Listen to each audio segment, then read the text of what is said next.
എല്ലാവർക്കും ഈ ഒരു വീഡിയോ ക്ലാസ്സിലേക്ക് സ്വാഗതം. 9ാം ക്ലാസ് കെമിസ്ട്രിയിലെ രാസബന്ധനം എന്ന ചാപ്റ്ററിലെ സഹസംയോജക ബന്ധനം എന്ന വളരെ ചെറിയൊരു ടോപ്പിക്കാണ് ഇന്ന് ഈ വീഡിയോ ക്ലാസ്സിലൂടെ പഠിപ്പിക്കാനായിട്ട് പോകുന്നത്. നിങ്ങൾക്ക് എല്ലാവർക്കും അറിയാം, രാസബന്ധനത്തിനെ രണ്ടായിട്ട് തരംതിരിക്കാവുന്നതാണ്: അയോണിക ബന്ധനമെന്നും സഹസംയോജക ബന്ധനമെന്നും. ഇതിൽ സഹസംയോജക ബന്ധനം എന്താണെന്നാണ് നമ്മൾ നോക്കാൻ പോകുന്നത്. അപ്പോൾ എന്താണ് സഹസംയോജക ബന്ധനം? ഇലക്ട്രോൺ പങ്കുവയ്ക്കലിലൂടെ ഉണ്ടാകുന്ന രാസബന്ധനത്തെയാണ് സഹസംയോജക ബന്ധനം എന്ന് പറയുന്നത്. സഹസംയോജക ബന്ധനം മെയിനായിട്ടും 3 തരത്തിലാണുള്ളത്. അത് ഒന്നാമത്തേതാണ് ഏകബന്ധനം. ഏകബന്ധനത്തിന് ഉദാഹരണമാണ് ഫ്ലൂറിൻ തന്മാത്ര. ഫ്ലൂറിൻ തന്മാത്രയിൽ എങ്ങനെയാണ് ഏകബന്ധനം രൂപപ്പെടുന്നതെന്ന് നമുക്ക് നോക്കാം. ഫ്ലൂറിൻ്റെ അറ്റോമിക് നമ്പർ 9 ആണ്. അങ്ങനെയാണെങ്കിൽ ഇലക്ട്രോൺ വിന്യാസം 2, 7 ആണ്. വാഹിതമ ഷെല്ലിൽ 7 ഇലക്ട്രോണുകളാണ് ഫ്ലൂറിനുള്ളത്. സ്ഥിരത കൈവരിക്കാനായി ഫ്ലൂറിന് 1 ഇലക്ട്രോണാണ് ആവശ്യമായിട്ടുള്ളത്.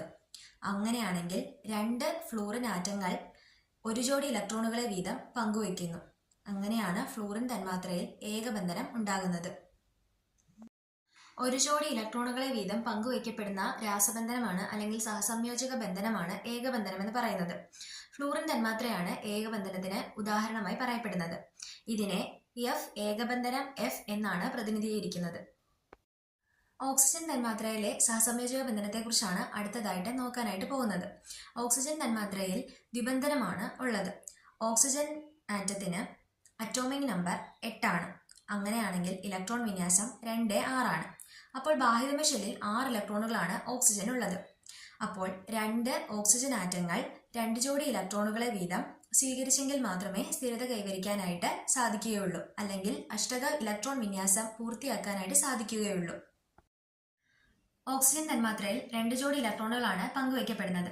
ഇത്തരത്തിൽ 2 ജോഡി ഇലക്ട്രോണുകളെ പങ്കുവയ്ക്കപ്പെടുന്ന രാസബന്ധനമാണ് അല്ലെങ്കിൽ സഹസംയോജക ബന്ധനമാണ് ദ്വിബന്ധനം എന്ന് പറയുന്നത്. ഓക്സിജൻ തന്മാത്രയാണ് ദ്വിബന്ധനത്തിന് ഉദാഹരണമായി പറയുന്നത്. O ദ്വിബന്ധനം O എന്നാണ് ഇതിനെ പ്രതിനിധീകരിക്കുന്നത്. അടുത്തതായിട്ട് നിങ്ങളെ ഒരു വീഡിയോയാണ് പരിചയപ്പെടുത്താനായിട്ട് പോകുന്നത്. 3ാമത്തെ സഹസംയോജക ബന്ധനമായ ത്രിബന്ധനത്തെക്കുറിച്ചാണ് വീഡിയോ. നൈട്രജൻ തന്മാത്രയിൽ എങ്ങനെയാണ് ത്രിബന്ധനം രൂപപ്പെടുത്തുന്നത് എന്നാണ് വീഡിയോയിലൂടെ മനസ്സിലാക്കേണ്ടത്. അപ്പോൾ എല്ലാവരും വീഡിയോ കണ്ടിട്ട് എങ്ങനെയാണ് നൈട്രജൻ തന്മാത്രയിൽ ത്രിബന്ധനം രൂപപ്പെടുന്നതെന്ന് മനസ്സിലാക്കുക. Nitrogen molecule N2 has triple covalent bond between its 2 nitrogen atoms. Atomic number of nitrogen is 7. It has 2 electrons in its K shell and 5 electrons in its L shell. It requires 3 more electrons to fill its L shell. So each atom of nitrogen shares 3 electrons with another atom of nitrogen to form nitrogen molecule N2. Each nitrogen atom in a molecule of nitrogen contributes 3 electrons, giving rise to 3 shared pairs of electrons, which forms a triple covalent bond between the 2 nitrogen atoms. എല്ലാവരും video കണ്ടല്ലോ. നൈട്രജന് 3 ഇലക്ട്രോണുകൾ കൂടി ഉണ്ടെങ്കിലേ സ്ഥിരത കൈവരിക്കാനാവുകയുള്ളൂ. നൈട്രജന്റെ അറ്റോമിക number 7 ആണ്. അപ്പോൾ electron വിന്യാസം 2, 5 ആണ്. 3 ജോഡി ഇലക്ട്രോണുകളാണ് നൈട്രജൻ പങ്കുവയ്ക്കപ്പെടുന്നത്. ഇത്തരത്തിൽ 3 ജോഡി ഇലക്ട്രോണുകളെ പങ്കുവയ്ക്കുന്ന സഹസംയോജക ബന്ധനമാണ് ത്രിബന്ധനം. നൈട്രജൻ ത്രിബന്ധനം നൈട്രജൻ എന്നാണ് ഇതിനെ പ്രതിനിധീകരിക്കുന്നത്.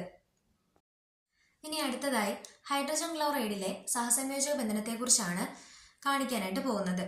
ഹൈഡ്രജന്റെ അറ്റോമിക് നമ്പർ 1 ക്ലോറിന്റെ അറ്റോമിക് നമ്പർ 17 അങ്ങനെ ആകുമ്പോൾ ഇലക്ട്രോൺ വിന്യാസം ഹൈഡ്രജന്റേത് 1 ക്ലോറിന്റേത് 2, 8, 7. ഇവിടെ 1 ജോഡി ഇലക്ട്രോണുകൾ ഹൈഡ്രജനും ക്ലോറിനും ഇടയിൽ പങ്കുവയ്ക്കപ്പെടുന്നു. ഇത്തരത്തിൽ ഹൈഡ്രജനും ക്ലോറിനും ഇടയിൽ ഏകബന്ധനമാണ് നിലനിൽക്കുന്നത്. ഇതിനെ H ഏകബന്ധനം Cl എന്നാണ് പ്രതിനിധീകരിക്കുന്നത്. ഹൈഡ്രജൻ ക്ലോറൈഡിലെ സഹസംയോജക ബന്ധനത്തെക്കുറിച്ച് നിങ്ങൾ ഏവരും മനസ്സിലാക്കി. ഇനി അടുത്തതായി ജലതന്മാത്രയിൽ എങ്ങനെയാണ് സഹസംയോജക ബന്ധനം ഉണ്ടാകുന്നത് എന്നതിനെക്കുറിച്ചാണ് പഠിക്കാനായിട്ട് പോകുന്നത്. ഇതിനായിട്ട് ഒരു വീഡിയോ നിങ്ങളെ കാണിക്കുകയാണ്. എല്ലാവരും വീഡിയോ കണ്ട് ജലതന്മാത്രയിൽ എങ്ങനെയാണ് സഹസംയോജക ബന്ധനം ഉണ്ടാകുന്നതെന്ന് മനസ്സിലാക്കുക.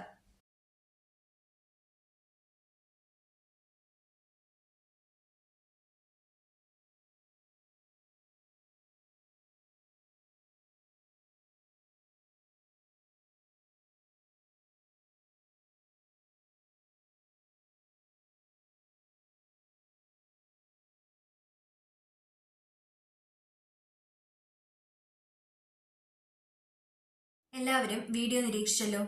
ഇവിടെ 2 ഓക്സിജൻ ആറ്റവും 1 ഹൈഡ്രജൻ ആറ്റവും ആണുള്ളത്. അതിനാൽ തന്നെ ഇവിടെ 2 ഏകബന്ധനമാണുള്ളത്. ഇതിനെ H ഏകബന്ധനം O ഏകബന്ധനം H എന്നാണ് പ്രതിനിധീകരിക്കുന്നത്. HCl-നെയും H2-യെയും പോലെ സഹസംയോജക ബന്ധനം വഴി സംയോജിക്കുന്ന സംയുക്തങ്ങളെ നമ്മൾ സഹസംയോജക സംയുക്തങ്ങൾ എന്നാണ് വിളിക്കുന്നത്. സാധാരണയായി അലോഹങ്ങൾ പരസ്പരം സംയോജിച്ചാണ് സഹസംയോജക സംയുക്തങ്ങൾ ഉണ്ടാകുന്നത്. സഹസംയോജക സംയുക്തങ്ങൾക്ക് പൊതുവായ കുറച്ച് സവിശേഷതകൾ കൂടിയുണ്ട്. 1. ഇവ ഖരം, ദ്രാവകം, വാതകം എന്നീ 3 അവസ്ഥകളിലും കാണപ്പെടുന്നു. 2. ജലത്തിൽ ലയിക്കുന്നില്ല. 3. വൈദ്യുതിയെ കടത്തിവിടുന്നില്ല.